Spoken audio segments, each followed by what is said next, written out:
If you ask a disagreeable person what he wants, say, or she wants, they'll tell you right away. They know. It's like, this is what I want and this is how I'm going to get it.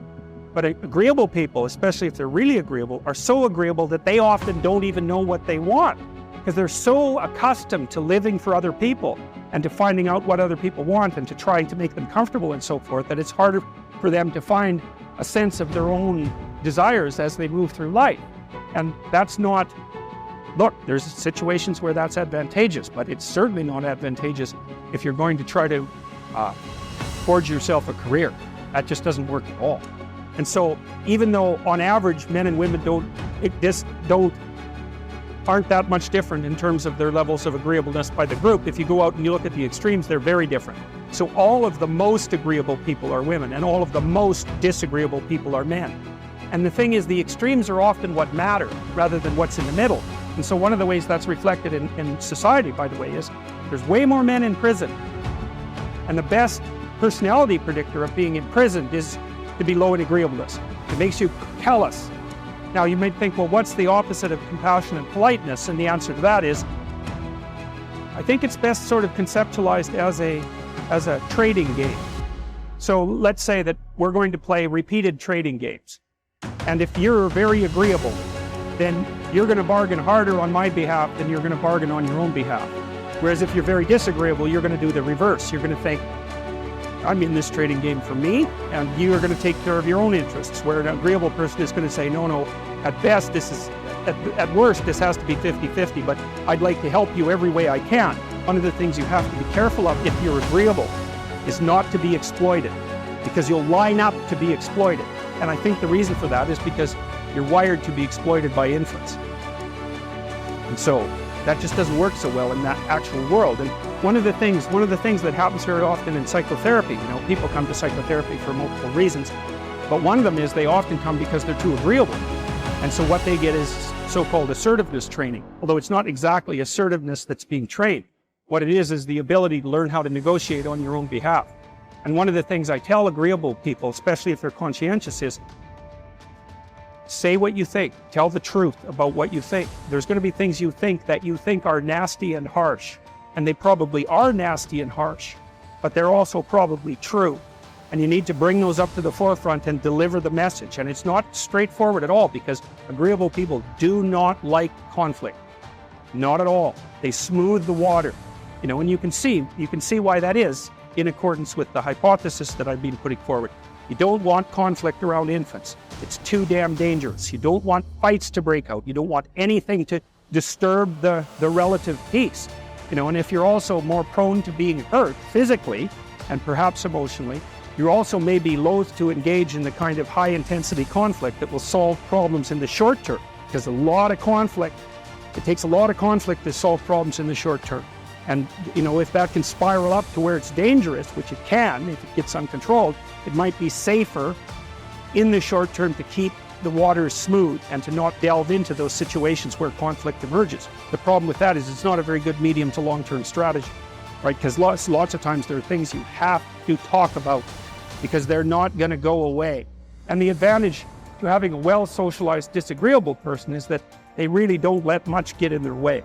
So if you can get a kid who's disagreeable socialized, that person can be quite the creature, because they're very forward-moving in their nature and very difficult to stop. But if you don't get them successfully domesticated, tamed, roughly speaking, by the time they're 4, their peers reject them.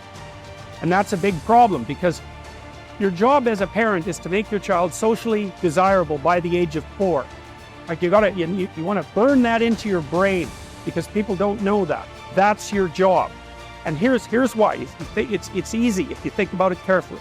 So you imagine you've got a 3-year-old child, so sort of halfway through that initial period of socialization, and you take that child out in public. Okay, what do you want for the child?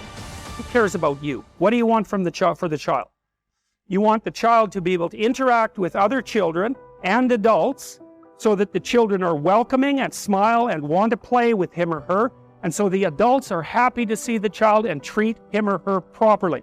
And if your child's a horrible little monster because you're afraid of disciplining them or you don't know how to do that properly, then what they're going to do is they're going to experience nothing but rejection from other children, and false smiles from other parents and adults. And so then you're throwing the child out there into a world where every single face that they see is either hostile or lying. And that's not something that's going to be particularly conducive to the mental health or the well-being of your child. If your child can learn a couple simple rules of behavior, like don't interrupt adults when they're talking too much and pay attention and try not to hit the other kids over the head with the truck any more than is absolutely necessary, and share and play properly, then when they meet other kids, the kids are going to try out a few little play routines on them, and that's going to go well, and then they're going to go off and socialize each other for the rest of their lives. Because that's what happens, is that from 4 years old onwards, the primary socialization with children takes place among other children.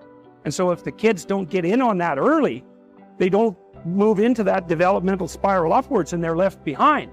And you can imagine how terrible that is, because a 4-year-old will not play with another 4-year-old who's 2.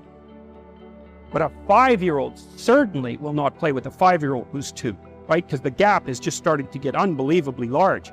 And so the kids start out behind, and then the peers leave them behind, and then those kids are alienated and outside the peer group for the rest of their life.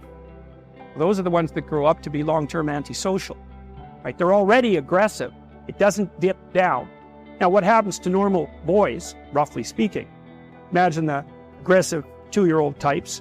They get socialized, so their level of aggression goes down, and then they hit puberty and testosterone kicks in, and bang, levels of aggression go back up. And so that's why males are criminals between the ages roughly of 16 and about 25. And it matches the creativity curve, by the way. It's so cool. If you look at the spike of creativity among men, 16 to 25, and it starts to go down, criminality matches that absolutely perfectly. So that's quite cool. So the testosterone levels raise the average level of aggression among men, more dominance than aggression actually, and testosterone is by no means all bad. And then it starts to decrease at about age 25 or 26, which is usually when men stop staying up late at night, stop drinking as much, develop a full-time career, and take on burdens and responsibilities and opportunities that are associated with a long-term partner and family. And so, also that's the development of what I would call predatory aggression, because I also think that the agreeableness distribution is probably something like predatory aggression versus maternal sympathy. It's something like that. So if you look at other mammals that are predators, because we're predators as well as prey animals. If you look at other animals like bears, the male bear has absolutely nothing to do with the raising of the infants. In fact, the female bears will keep the male the hell away because he's likely to kill the infants and maybe even to eat. So there's no maternality at all in solitary male mammalian predators. It's really useful to investigate the viewpoints of people who have opposing views to yours, because they'll tell you things. Not only will they tell you things you don't know, they'll also tell you how to see the world in ways that you don't see it. And they'll also have skills that you don't have, that you could develop. So for example, if you're an introverted person, it's very useful to watch an extroverted person, because the extroverted person has ways of being in the social world that aren't natural to you, that you can use to improve your toolkit. And if you're disagreeable, one of the best things to do with disagreeable people, especially if that's alienating them from other people, for example, because it can, people treat you like you're a selfish, arrogant son of a, maybe that's because you are. It's like, okay, so what do you do about that? One of the most promising treatments, let's say, for that is get the person to do something for someone else once a day, just as a practice, and learn how to do it. Maybe you can wake the circuit up, if you think that it's lying dormant in you, which is probably right. I think we have a very wide range of propensities within us. Some are switched on, genetic propensities. Some are switched on, but I think that if you put yourself in the right situation or walk yourself through the right exercises, you can switch some of these other things on as well.